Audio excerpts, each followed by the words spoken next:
هذه الأيام تبدأ الحشرات بالظهور بعد انكسار المربعانية، فنشوف النبتة نلاحظها وندقق عليها ونحاول نشوف شنو المشكلة. عندنا هذه النبتة، شوف أوراقها لفوق. طبعا في عدة أسباب، البرد أكيد أولها، لكن إذا بنتأكد دائما نشوف على القمم النامية وفي ظهر الورقة، نمسكها كذي ونقلبها ونجي نشوف المشكلة. هذه مشكلة المن تسحب عصارة النبات فيصير تعبان بالمرة.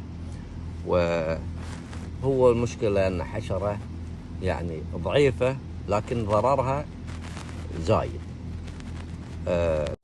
العلاج غسل النبات بالماء والصابون السائل، ويفضل أن بعد نغسلها من تحت.